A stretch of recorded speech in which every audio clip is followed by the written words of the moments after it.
Wel, Sydda, croeso i'r Oedfa'r sydd tanfod Emyr James.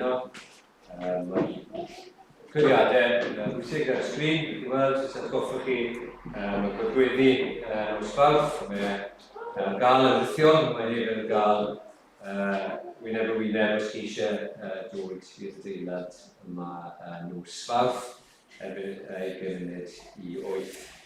A wedyn mae'r panel sgwrs y mercher yn clyfio fel arfer y Gwynedd, gweld a ni'n chwilio am wirfoddolwyr, yw'r Nadolig, dipyn amser fi'n tro tan y Nadolig, ond mae'n llai na mis i nawr, fe fyddwn ni'n cynnal digwyddiadau a Oedfawon i ddathlu'r Nadolig o ddechrau mis Rhagfyr. Mae manylion ar y sgrin os gallwch chi yn helpu ni. Emyr fydd yn harwen i stiwyn mynd sy'n nesaf. Rwy'ch chi ni droi'r Dduw dwyno ar Oedfa'r Hwyr.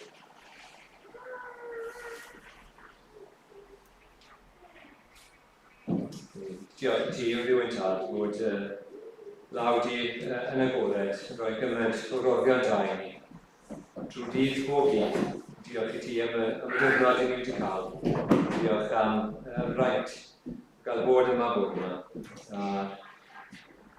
Llywynydd sydd o glywed am y trysor mwyaf sydd yn arglwydd Iesu Grist. I ni yn gofyn nawr am dy help di, am nerth ysbrydol, i weithio ar ddonau. Bob un ohono ni sydd yma nawr hyn, i Emyr, wrth fe yn harwen ni agor y gair. Ni troi eto at Lew Daniel, ac ni'n gwybod hefyd bod ni'n byw mewn byd sydd yn wrthwynebus i ti, a bangen cyngor ti, a dy help di arno ni, i wybod sut mae sefyll. Ni wedi clywed bod yma am drysor, a sut i ni mor aml yn mynd ar ôl trysorau eraill, ac yn debyg bod cymaint yn amser Daniel yn addoli delwau a diwiau eraill, a bod y bobl di'n cael eu temtio i wneud yr un peth. Ni'n gwybod sy'n bod ni hefyd yn gallu rhoi yn hunain i delwau eraill, i geisio pethau heb bod ti yn cael y lle canol yn ein bywydau ni. O allwydd gwyddio nawr trwy'r Oedfa yma, dwg ni yn agosach at y ti dy hun, a gweithio arno ni, a gwna ni yn dyfycach i'r arglwydd Iesu. Derbyn ni nawr, yn gwyddio fydd bob peth sy'n digwydd yma, bob meddwl a bob peth ni'n canu, ni'n gydwyddio, bydd gair cael ei agor i ni, a bydd y cyfan yn gymeradwy yn dy olwg di, am bod ni'n dod yn enw Iesu Grist. Amen. Amen. Amen, diolch Dewi. Ni'n mynd i ganu efo'n gilydd o'r atodiad, rhif 3 yn yr atodiad. Mae'r gan yma'n pontio rhwng beth o'n i'n clywed bore yma a beth o'n i'n mynd i ystyried heno. Bore yma o'n i'n clywed am bendigedig yw'r Iesu, bod e'n rhagori, bod e'n drysor sydd yn well na phob dim arall, bendigedig fyddor Iesu. Yr hwn sydd yn ein caru, ein galw o'r byd a'n prynu ac yn ei waed ein golchi'n iddo'i hun. Ond yna, ni'n mynd i fod yn meddwl heno, oherwydd be mae Crist wedi wneud drosto ni, allwn ni fod yn hyderus bod ei gyda ni, nawr. Yr ail bennill yn dweud, bendigedig fyddor Iesu, yr hwn sydd iddo'n credu a gaiff ei ras i'w nerthu. Mae'r hwn sydd yn gwaredu'n aros fyth yr un. A gallwn ni fod yn sicr bydd e'n cadw ni tan y diwedd. Bendigedig fyddor Iesu, fe welir ei ddyweddu, heb un brycheien arni, yn lan fel y goleuni ar ddelw mab y dyn. Wel, diolch iddo. Nawn ni sefyll a chan i mawl efo'n gilydd.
Ni'n mynd i droi I lyfr Daniel eto efo'n gilydd heno yma.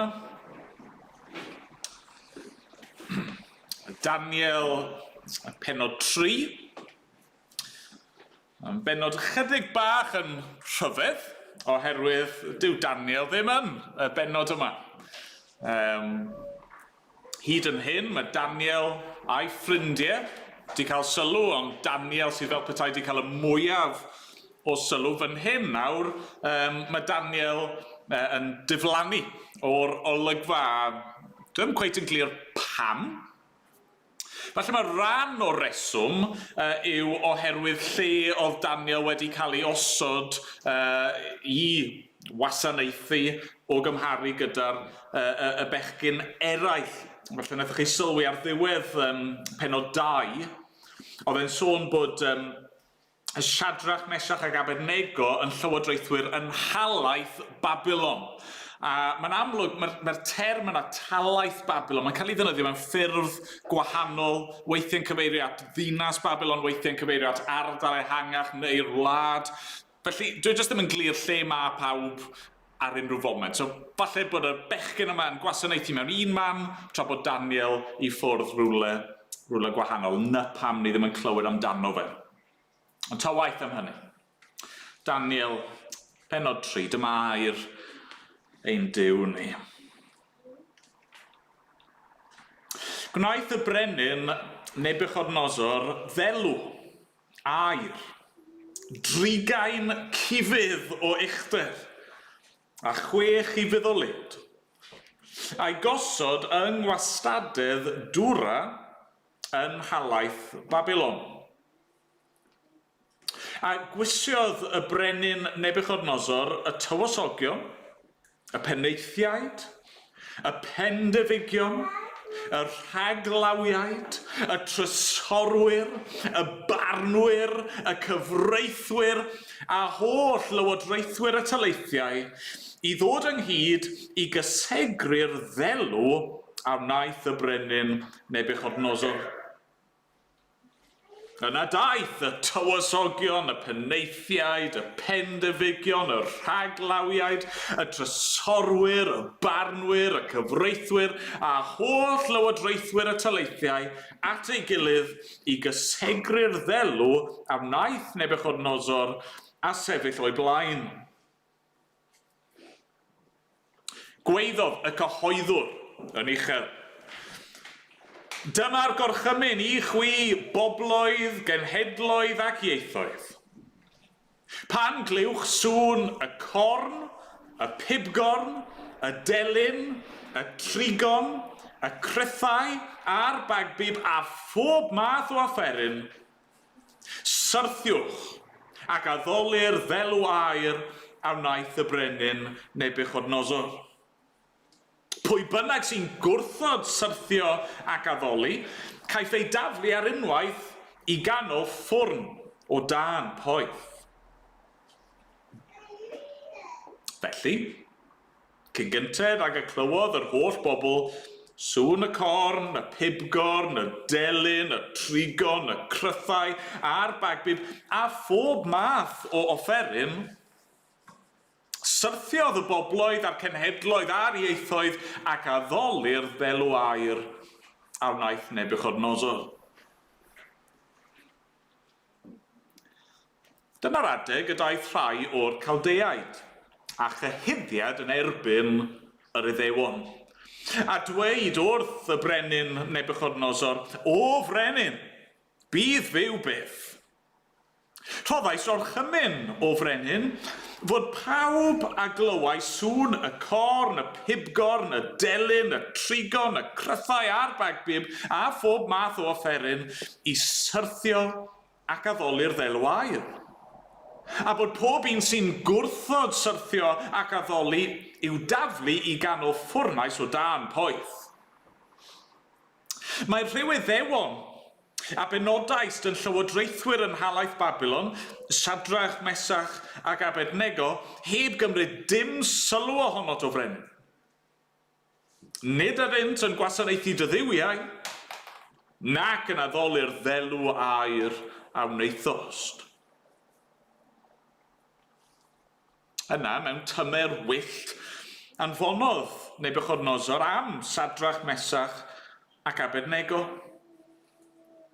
Pan ddygwyd hwy o flaen y brenin, dwedodd Sadrach, Mesach ac Abednego, a yw'n wir nad ydych yn gwasanaethu fy niwiau i nac yn addoli'r ddelw aur a wneithym? Nawr, ydych yn barod i syrthio ac addoli'r ddelw a wneithym? Pan glewch sŵn y corn, y pibgorn, y delyn, y trigon, y crythau a'r bagbib a phob math o offeryn? Os na wnewch, tebli'r chwi ar unwaith i ganol ffwrnais o dan poeth. Pa ddew a all eich gwaredu o'm gafael?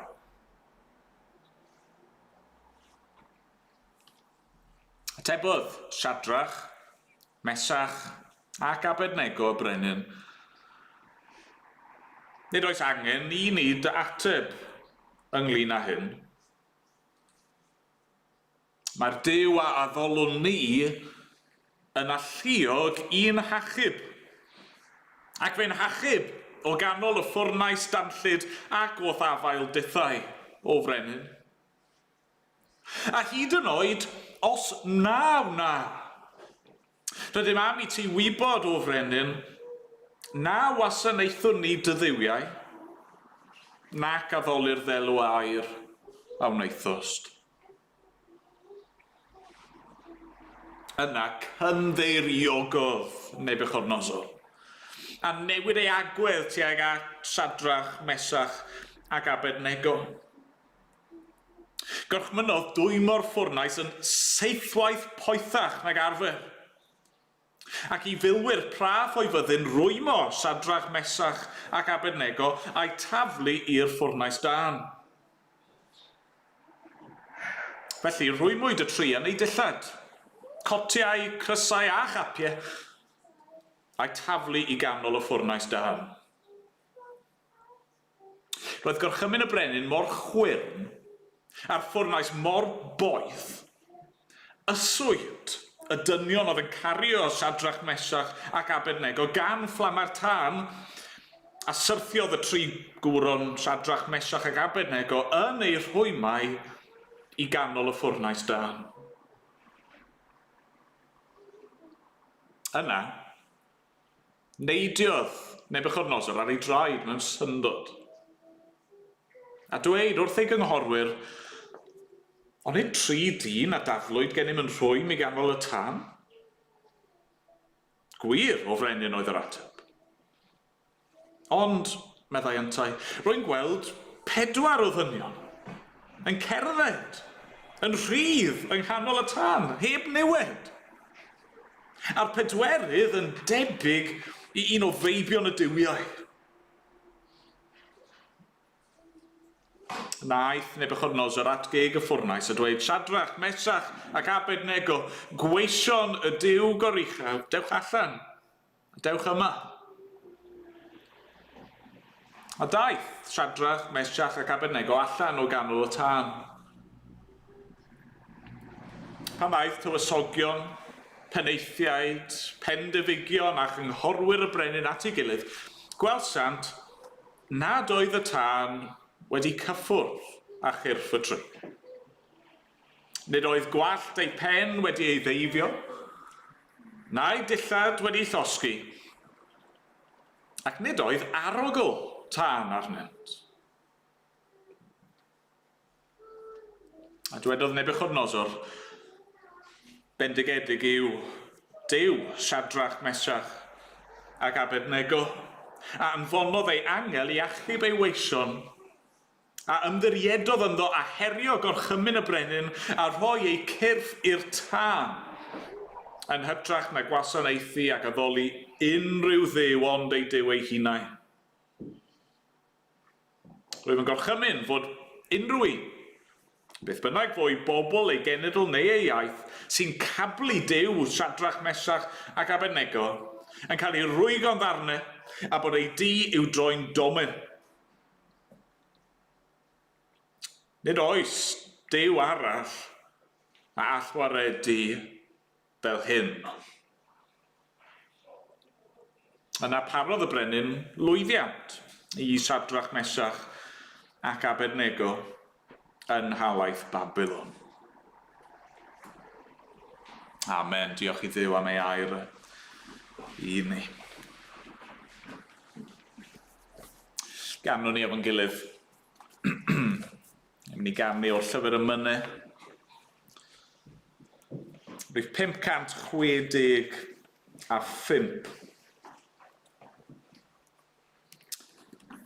565. Chwilio amdana taddfwyn arglwydd. Mae fy enaid yma thraw. Teimlo mod i'n berffaith ddedwydd pryd y byddi di gerllaw. Gwedd dy wyneb yw fy mywyd yn y byd. A'r trydydd pennill. Yn y ffwrnais danllyd greulon, os tydi a ddaw ymlaen, oes ond heddwch a mwy neiddra a thiriondeb yn y tân. Gwyn dy gariad na bob cystydd yn ddyrym. Ond yn ei sefyll i ganid yn gilydd.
Wel,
ni weddio at y gilydd.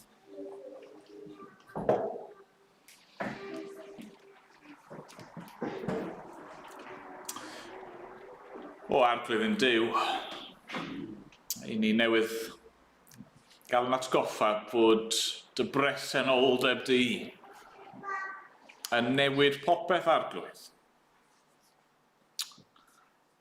Dad, os wyt ti gyda ni, yna mae'r ffwrnais danllyd yn colli rym. Os wyt ti gyda ni, yna i ni'n gallu gwynebu llu, byddin. Does neb sydd rhaid i ni ofni. Arglwydd, os wyt ti gyda ni, does dim byd i'w ofni. Ni'n meddwl am eiriau'r salmwydd, sôn am fynd trwy glyn cysgod angau, heb ofni niwed, am dy fod ti gyda fe, a dy wialen a ffon o'n i'n nerthu ag arglwydd ni'n diolch bod yr un peth yn gallu bod yn wir amdano ni. A dad, yma nawr, ni'n gwybod bod dy bresenoldeb di yn newid popeth arglwydd. Hebddo ti yma, os nag wyt ti yma yn bresennol arglwydd, yna gwastraff amser yw hyn i gyd.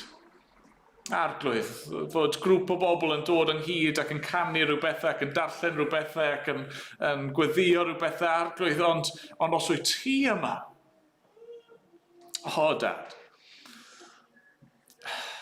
ie, os wyt ti yma, rwyt ti yn gallu newid ni.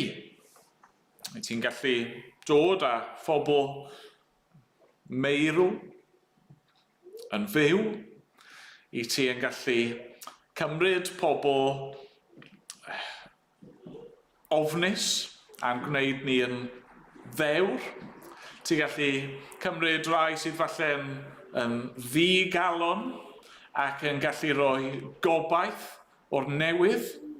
I ti yn gallu cymryd rai eog a rhoi heddwch arglwydd. I ti yn gallu cymryd pobl sydd ar hyn o bryd yn bell oddi wrtho ti a'n dwy'n ni yn agos. Arglwydd, i ti yn gallu trawsnewid yn bywyd ni. A ti yn unig all wneud hynny, a dyna i ni eisiau arglwydd. Dyma pam i ni yma i dy geisio di. Arglwydd, glywon ni bore yma am y trysor sydd i'w gael yn yr arglwydd Iesu, a dad i ni'n gwybod fod y trysor yma. Ac i ni geisio fe. I ni eisiau mwy arglwydd. I ni eisiau mwy ohono ti, ysgwelid i fod yn dda. Dad, ni dy angen di. I ni newydd ddarllen am yr gwrthwynebiad roedd y bobl di'n gwynebu y Mabilon, ac arglwydd i ni yn gwybod fod dy bobl di mewn rannau o'r byd heddi yn gwynebu yr un bygythiadau, yr un peryglon. A dad, i ni'n gwybod fod e ddim falle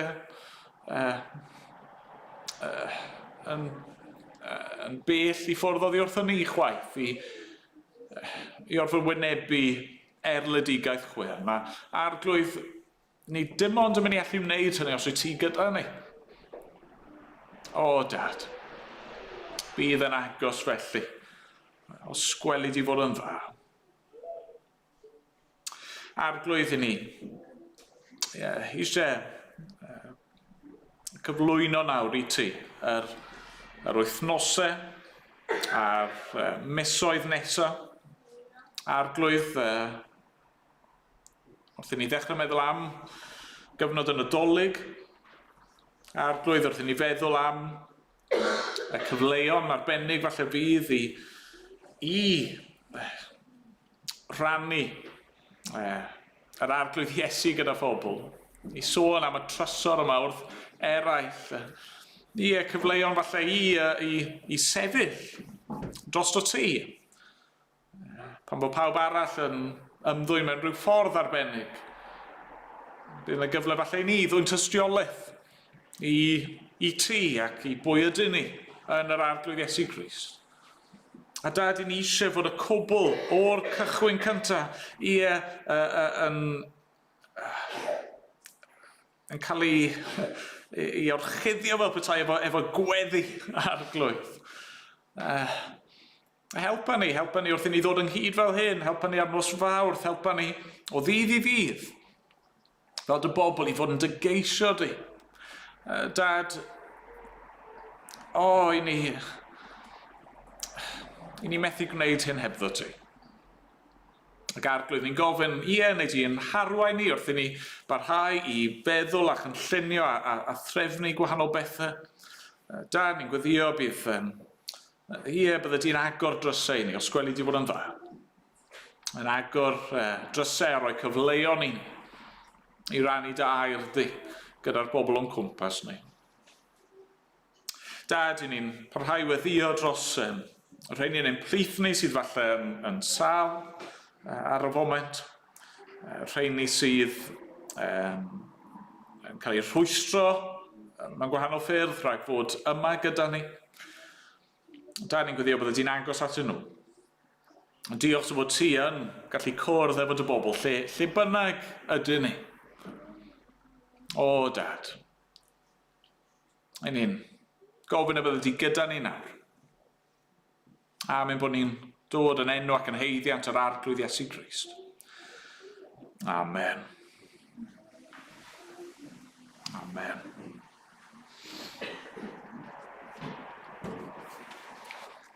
Gamnon ni eto o'r atodiad. Ni'n ganu rhif 38. 38. O enaid.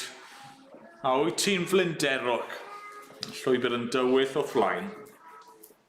Mae goleuni yn wyneb y ceidwad, a bywyd mor llawn ac mor law. Nawn ni sefyll i ganu.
Felly ni'n troi eto i Daniel pennod 3.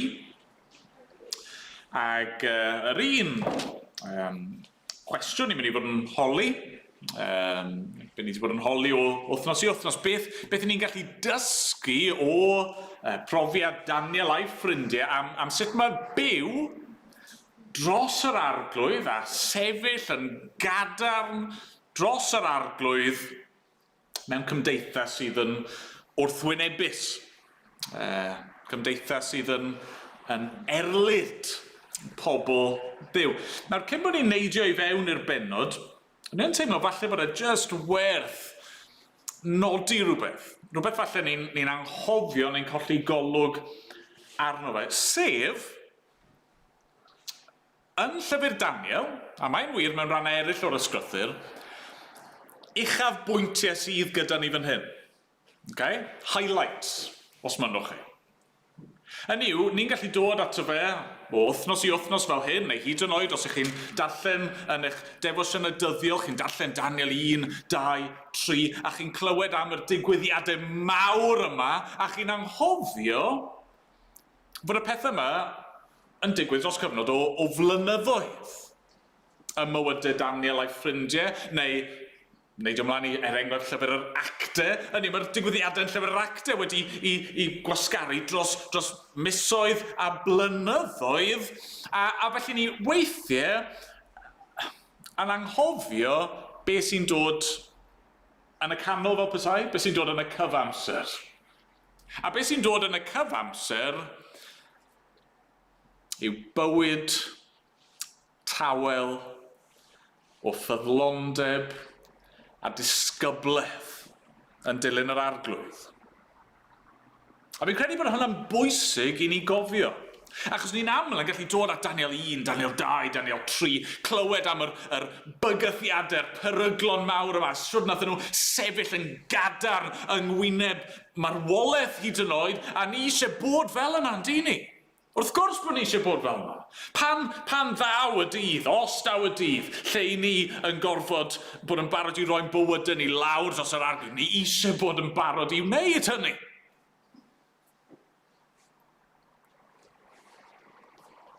Ond yr ateb i wneud hynny yw byw yn dawel ac yn ffyddlon ac yn ddisgybledig o ddydd i ddydd i'r arglwydd. O'n i'n neud y pwynt wythnos diwetha.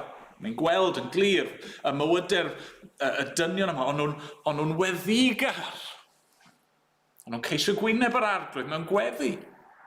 I ni'n mynd i weld bod Daniel yn un oedd yn mynd ac yn chwilio yn y gair, yn ymroi i chwilio yr ysgrythyrau. Ceisio'r arglwydd mewn gweddi, ceisio'r arglwydd yn ei air. A na'r ateb.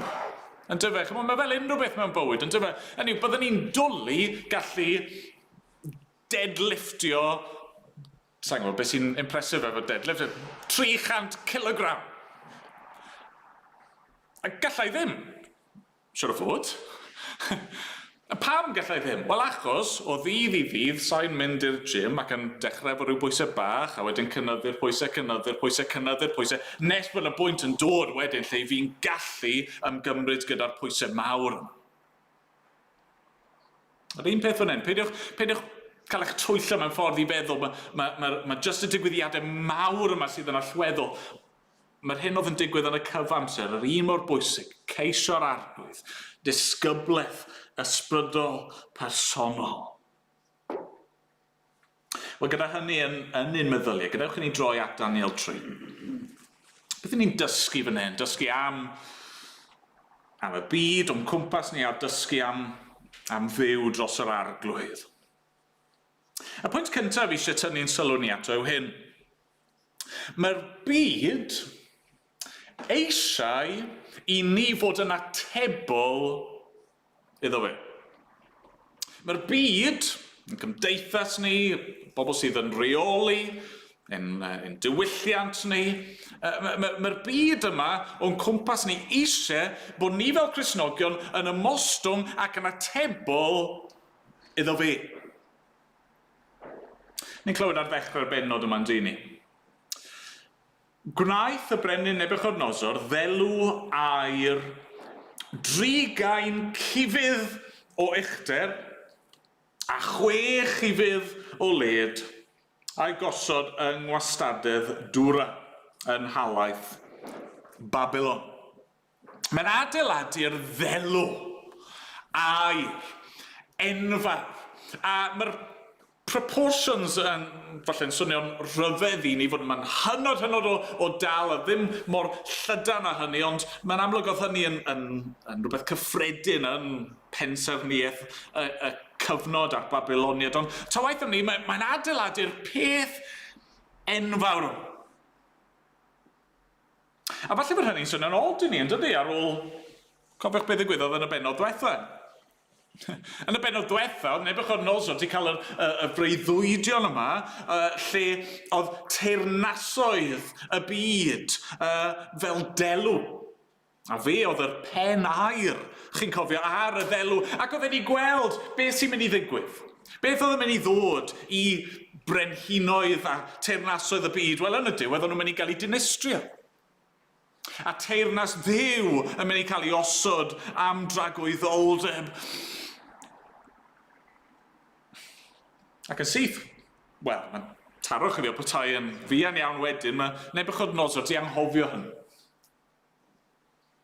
Mae fel petai yn brwydro yn erbyn hynny. Dwi ddim eisiau derbyn hynny, a felly mae'n mynd ati mwyn adeiladu delw bydd pawb yn ymostwng iddo fe. Delw fydd pawb yn gorfod cydnabod, a fel petai bod yn atebol iddo fe. Nawr, dwi ddim yn amlwg beth yn union yw'r delw yma. Mae'n amlwg bod yna elfen crefyddol iddo fe. Mae pobl fod i ddod i'w addoliau. Ond mae'n fwy na hynny hefyd. Mae'n amlwg fod e'n symbol gwleidyddol. Rhywbeth oedd fod i uno yr holl bobl o fewn Babylon. Mae'n bosib fod e wedi cymryd ffurf Nebiwchodynosor ei hunan, neu mae'n bosib oedd ar ffurf rhyw un o'r diwiau, gau ddiwiau oedd yn cael ei addoli, neu falle oedd e just fel petai'n yn symbol o'r deyrnas, yn symbol o Babylon. A beth sy'n bynnag yn union oedd yn edrych, y pwynt oedd hyn, bod rhaid i bawb ddod, pob iaith, pob pobl, pob cenedl, oedd rhaid iddyn nhw gyd i ddod ac ymostwng. Ni'n clywed am yr holl offer yna, na ddim darllen nhw eto, mae'n restr hir yn does sy'n cael ei ailadrodd, yr holl offer yna, fel petai'n treulio pwysleisio mawredd yr achlysur, pwysigrwydd yr achlysur. A pan o'ch chi'n clywed yr offer yna, dim ond un peth oedd rhaid i chi wneud, sef plygu i lawr. Mae Nebiwchodynosor fel petai'n trial uno y wlad i gyd, uno'r byd i gyd, ond uno pawb dan o fe, dan ei amodau e. Mae'n sgoffa chi chydig bach yn dydi o'r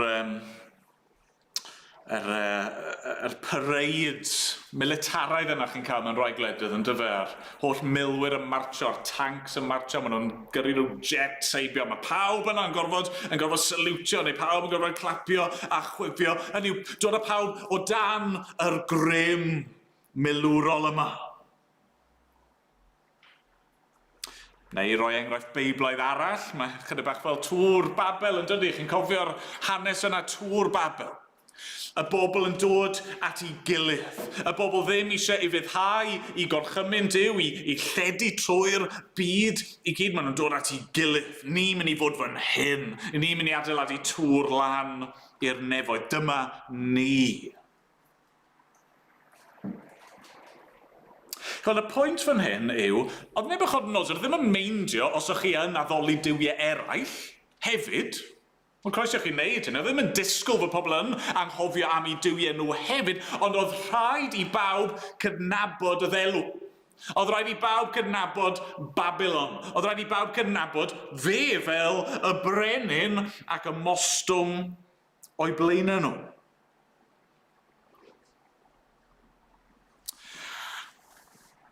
A fel yna, yn gyffredinol, mae'r byd wastad yn ymddwyn yn dyfa.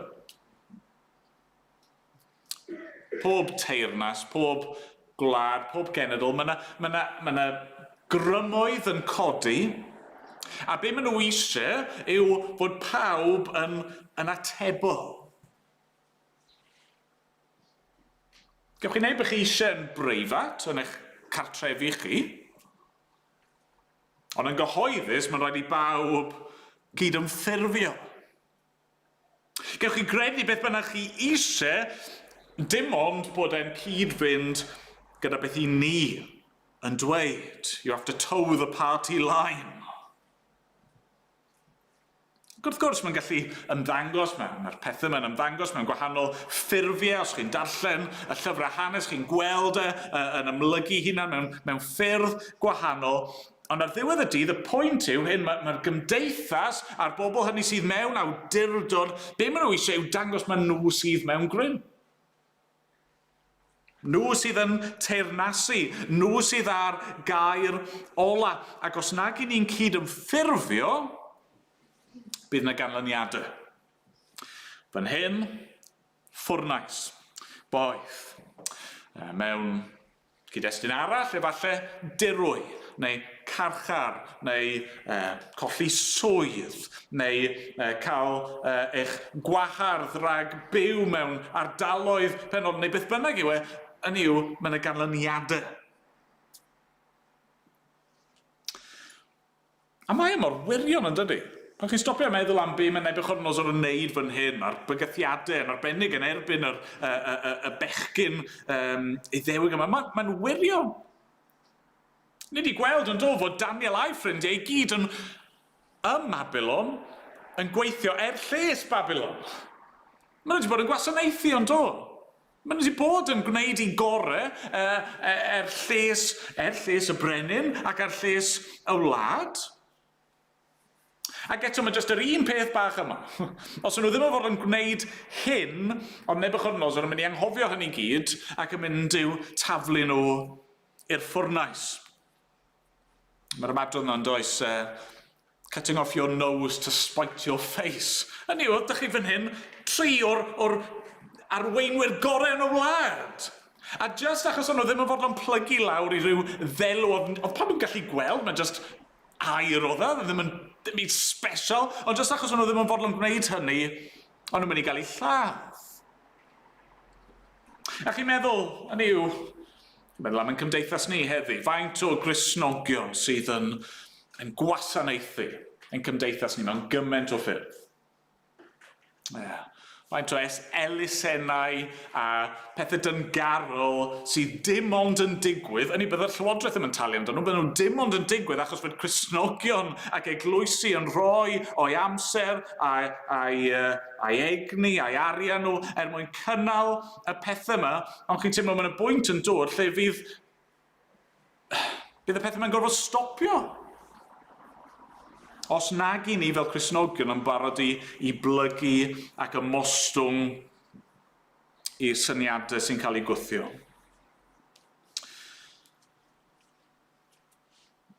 Mae'n cymdeithas ni'n dweud bod nhw'n oddefol, yn tolerant. Ond wrth gwrs, dim ond os ych chi yn cyd-fynd gyda be maen nhw'n dweud sydd yn iawn.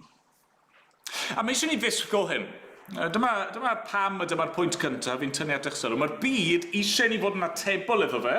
Mae'r byd eisiau fod ni yn ymostwng ac yn gwneud yr hyn maen nhw'n dweud. A mae eisiau ni fod yn barod am hynny. Mae eisiau ni beidio synnu pan mae hynny'n digwydd. Ni'n gweld o fan hyn. Chi'n meddwl am fywyd yr arglwydd Iesu ei hun. Yr holl adeg yna pan mae, wel, diafol yn dod yn yr anialwch ac yn ei demptio fe. Plyga lawr. A ddola fi a na roi holl denasoedd y byd I ti. Neu pan mae'r arweinwyr crefyddol yn dod ato fe ac yn ei holi ac yn ei brofi ac yna pan mae Herod a Peilat yn ei osod ar brawf. Maen nhw eisiau dangos, na, mae eisiau ti ymostwng I ni. Christ yn gwrthod, wrth gwrs. A ni'n gallu disgwyl gwynebu'r un peth. I ni yn gallu disgwyl hyn yn gynyddol. Mae'n y bethau, mae'n cymdeithas ni'n mynd I fod yn gynyddol yn dweud, os nag I chi'n credu hyn, neu os nag I chi'n gallu cytuno efo hyn, os nag I chi'n gallu arwyddo bod chi yn cydymffurfio gyda hyn, mae'n y ganlyniadau mynd I fod. Felly bod chi'n ymwybodol o'r pwysau yna nawr, yn eich gwaith chi. Teimlo bod eich bod yn ofalus iawn beth chi'n dweud neu beth chi ddim yn dweud ar adegau oherwydd chi'n gwybod fe fydd yna ganlyniadau. Eisiau ni beidio synnu. Mae'r byd eisiau I ni fod yn atebol iddo fe. Ond dyna ni'n dod felly at yr ail bwynt. Yr ail bwynt yw hyn.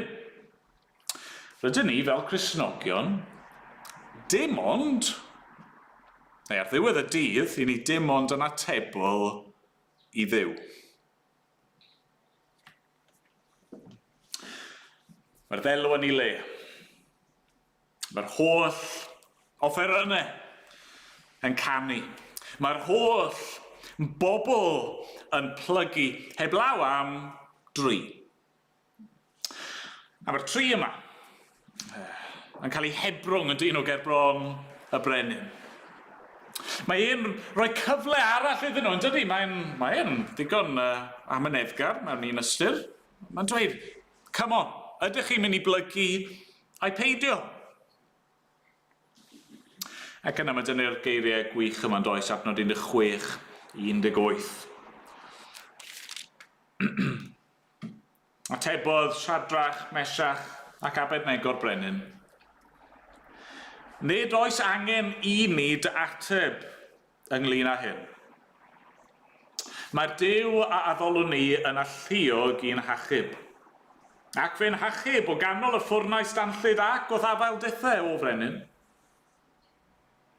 A hyd yn oed os naw na, rydym am i ti wybod o frenin na wasanaethwn ni dy ddiwiau, nac addoli'r ddelw air am wneud ddost.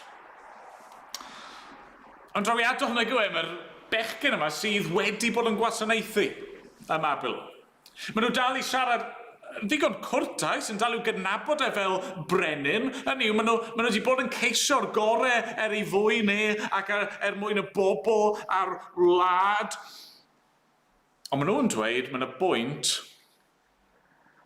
allu dyn nhw methu gwasanaethu mwyach.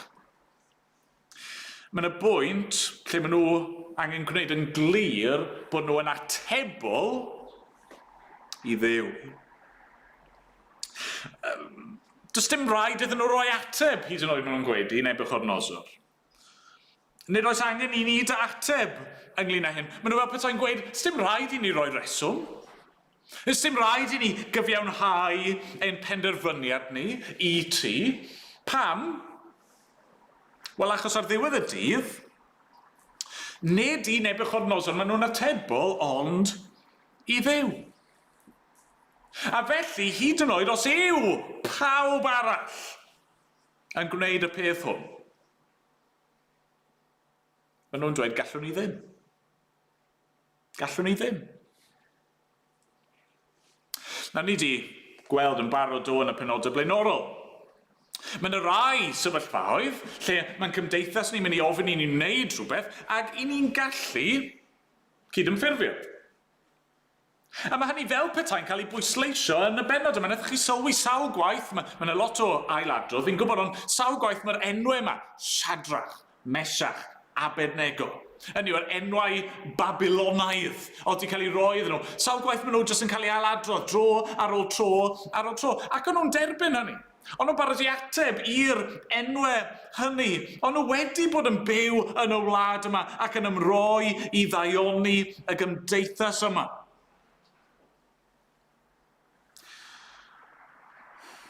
Ond mae'n y bethau, dyw'r Cristion ddim yn gallu gwneud. Mae'n y bethau, sydd ddim yn groes i air Duw. Ac ar y pwynt yma, mae'r tri yn gorfod dweud, na, ti wedi croesi llinell fan hyn, Nebuchadnezzar. Ti wedi gofyn rhywbeth gennym ni, gallwn ni ddim i wneud. Ti'n gorchymyn i ni wneud rhywbeth mae Duw yn glir yn ei air wedi gwahardd ac felly ni'n gorfod dweud na. Mae'n esiampl gwych o hyn yn does yn y Testament Newydd. Yr un y gwyddor. Yn llyfr yr Actau, mae'r awdurdodau crefyddol fyna wedi ceisio gwneud yr apostolion yn atebol iddyn nhw a dweud, gewch chi ddim pregethu am Iesu mwyach. Actau 5, 28, roes y morchymyn pendant i chwi beidio a dysgu yn yr enw hwn. A dyma chwi wedi llenwi Jerusalem a'ch dysgeidiaeth a'ch bwriad yw roi'r bai arno ni am dywallt gwaed y dyn hwn. Atebodd Pedr a'r apostolion. Rhaid i feddhau i Dduw yn hytrach nag i ddynion. Dyma'r egwyddor sylfaenol yn dyfa. I ni fel Cristnogion, ni'n atebol i Dduw ac nid i ddynion. A felly os oes yna bethau yng ngair Duw lle mae yr arglwydd wedi gwneud yn glir chi fod i wneud hyn, i ni'n gwneud e. Beth bynnag mae'r gyfraith yn dweud, beth bynnag mae'r llywodraeth yn dweud, beth bynnag mae'n cymdeithas a'n ffrindiau a neb arall yn dweud, os mae Duw yn dweud, gwnewch hyn, i ni'n gwneud e. Ac yn yr un ffordd, os yw'r arglwydd yn dweud, peidiwch gwneud hyn. Mae gwneud hyn yn bechod, mae gwneud hyn yn anghywir. Wel, dim ond be mae'r llywodraeth a'r gyfraith a'n cymdeithas ni'n yn dweud, i ni ddim yn gwneud e. I ni methu gwneud e. Na, i ni ddim hyd yn oed yn gorfod cyfiawnhau peidio gweud e. Ni jyst yn gweud na, mae'n rhaid i ni efeithhau i Dduw yn hytrach nag i ddynion. A sylwch be mae'r bechgyn yma'n dweud. Maen nhw'n dweud yn dyn nhw bod nhw'n atebol i Dduw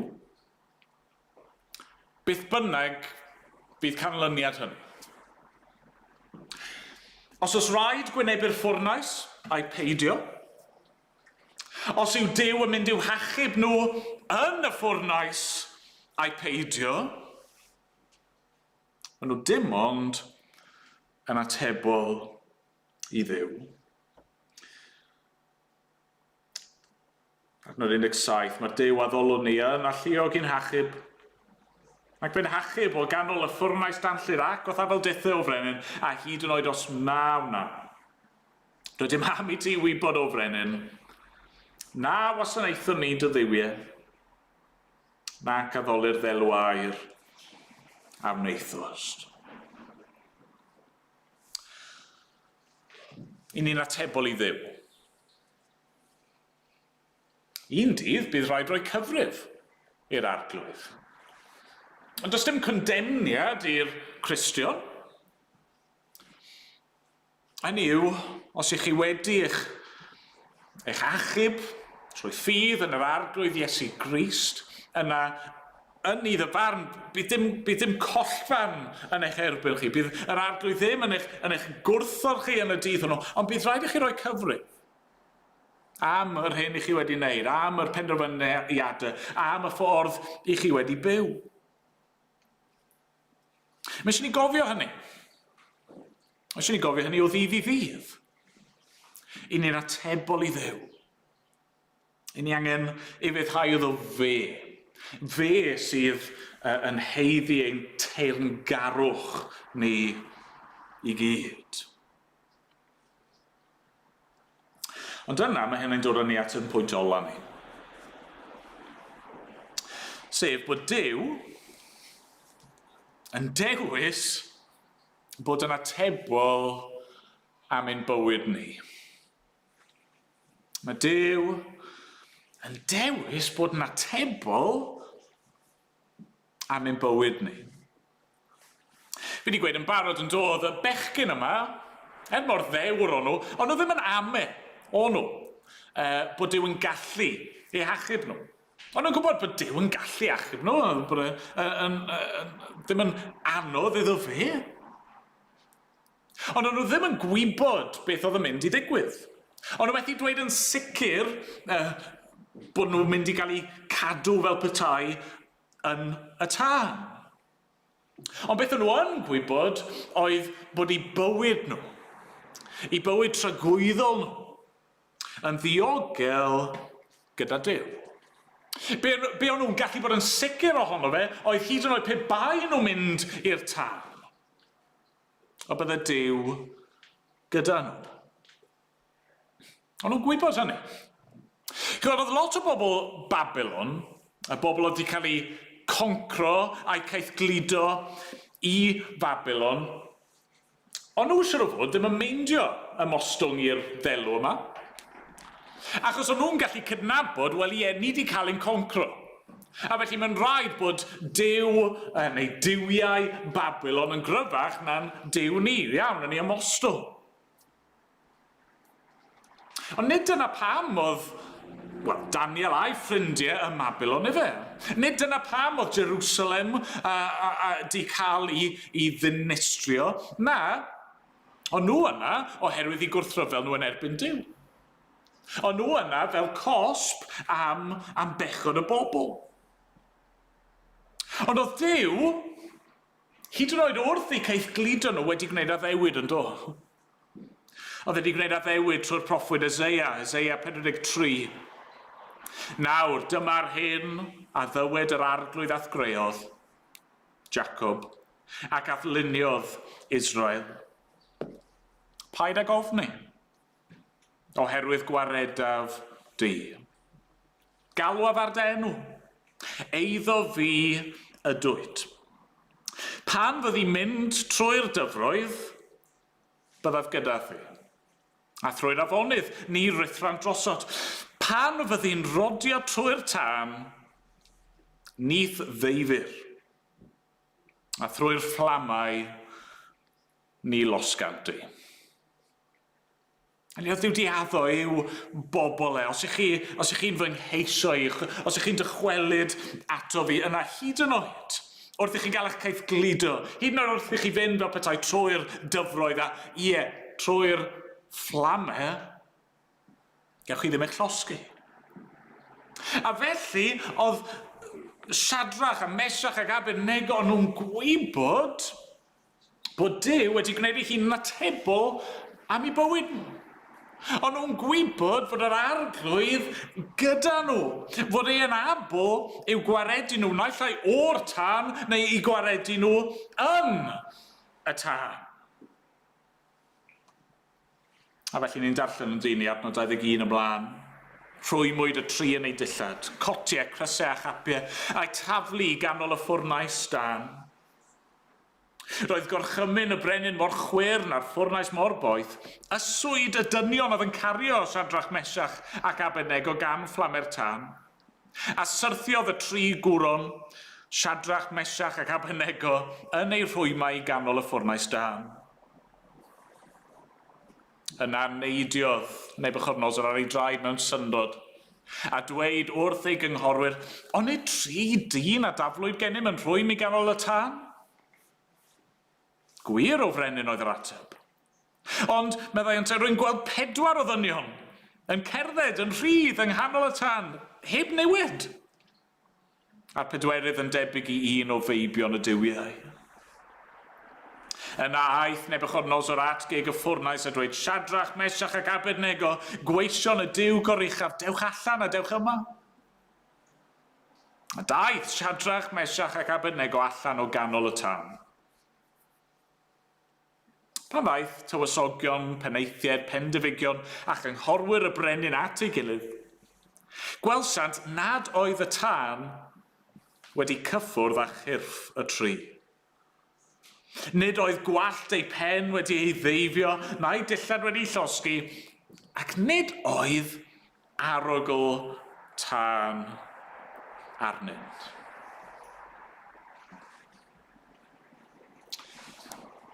Oedd ei ffydd nhw yn y Duw sy'n gallu achub. Oedd ei ffydd nhw yn y Duw oedd wedi gwneud ei hunan yn atebol am fywyd i bobl. A felly o'n nhw'n gwybod bod yr arglwydd gyda nhw. A gyda nhw yn y fath fodd fan hyn, fel bod y tân ddim wedi cyffwrdd nhw. Mae'n rhyfeddol yn dydi. Oedd rai ohono ni nos Wener yn dod ni yn cael peth tân gwyll, ac oedd yna goelcerth. Ac fi'n siŵr i lawer ohoni, falle ddim pawb os o'ch chi ddim wedi mynd mor agos â hynny, ond i lot ohoni wnaethon ni gyrraedd adre o'r noson yna, ac o'ch chi'n drewi. Chi'n angen mynd yn agos i chi mewn ffordd at tân o unrhyw fath i gael arogl y mwg arnoch chi, ond ddim rhain. Oedd y tân ddim wedi cyffwrdd nhw, oedd y mwg hyd yn oed ddim wedi gallu cyffwrdd a'i dillad nhw. Pam? Sut? Wel, am bod Duw ei hun gyda nhw.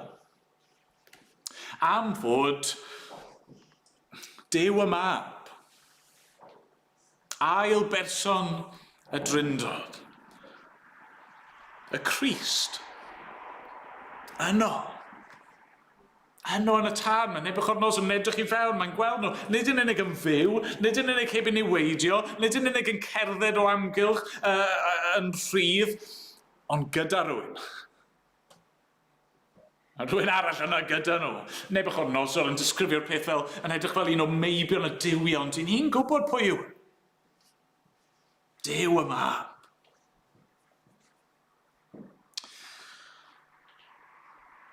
A felly, heno yma, mewn un ystyr, mae profiad y tri yma yn gallu bod yn rhan o'n profiad ni hefyd. Mae'r byd eisiau ni fod yn atebol iddo fe. Mae yna fygythiadau a canlyniadau os ni'n anifuddhau. Fel Cristnogion, ni yn dweud na i ni'n atebol i Dduw ac i geisio fe. Ac os ni'n gwneud hynny, mae e'n addo yn cadw ni, mae'n gwneud ei hun yn atebol am ein bywyd ni. Mae e'n dweud bod e'n mynd i'n cadw ni hyd y diwedd. A mae wedi yn cadw ni, mae wedi'n achub ni. Ym mherson yr arglwydd Iesu Grist yn dod. Glywon ni bore yma am y ffwrnais o dan. Y darlun yna o uffern, yr hyn sydd yn disgwyl pob un sydd yn gwrthod credu a gwrthod derbyn y trysor sydd yn yr arglwydd Iesu Grist. A i'r Cristion, dyw hynny ddim yn gorfod yn dychryn ni mwyach.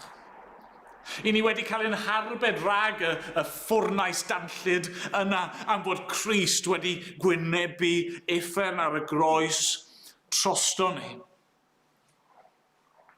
Ond i ni hefyd yn gallu profi heddi, heno. A falle bod yna rhywun yma a chi yn teimlo ar hyn o bryd fel petai chi yng nghanol y fflamau. Ddim yn llythrenol wrth gwrs, ond chi'n teimlo mewn gwahanol ffyrdd bod yna wrthwynebiad, bod pobl yn eich erbyn chi, neu falle bod yna rhywbeth arall yn eich gwynebu chi ar y foment a chi'n dioddau a mae'n costio i chi i fod yn ddisgybl i'r arglwydd Iesu Grist. Ond i chi yn gallu profi fe gyda chi. Yn union fel fan hyn, mae'r arglwydd yno, yn y ffwrnais, i ni gallu gwybod bod yma gyda ni.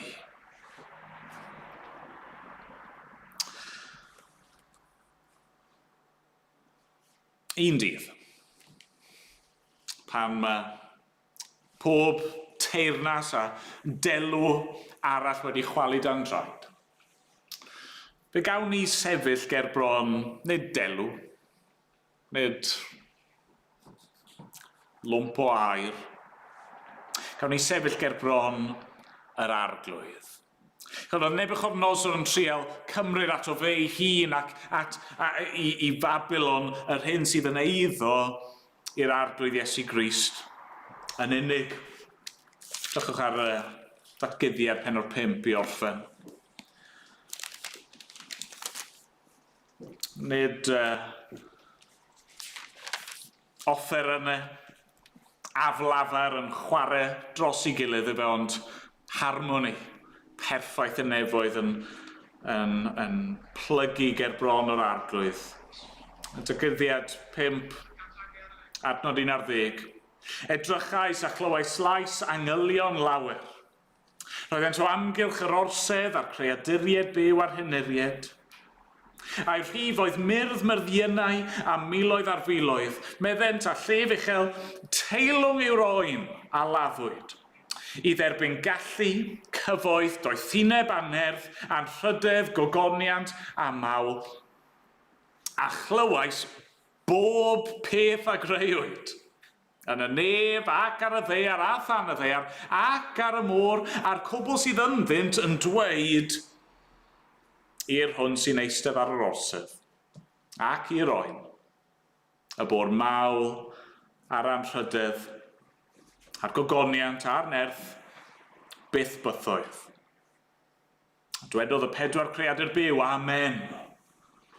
A syrthiodd yr hyniriad i lawr ac addoli.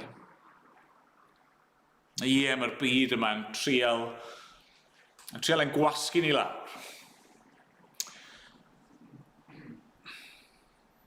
i Dduw yn unig un un atebol.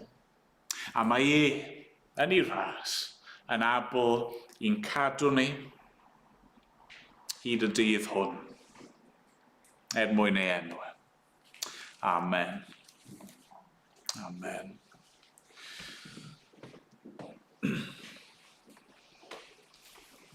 Ganwn ni efo'n gilydd i orffen. Ni gan i rif 32 yn yr atodiad.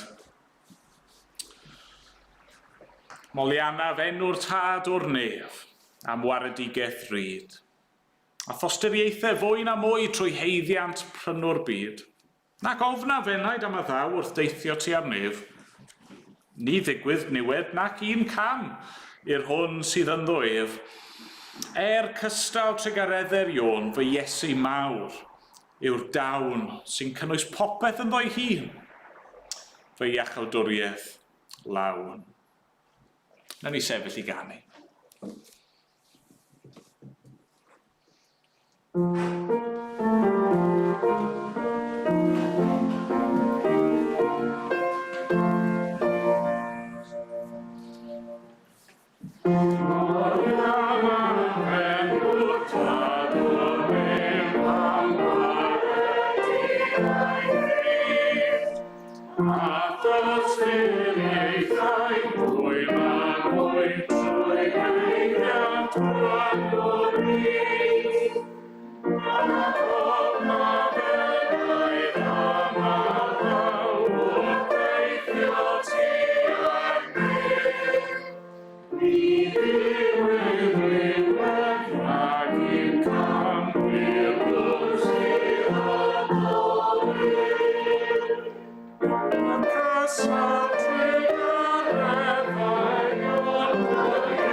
Niweddio.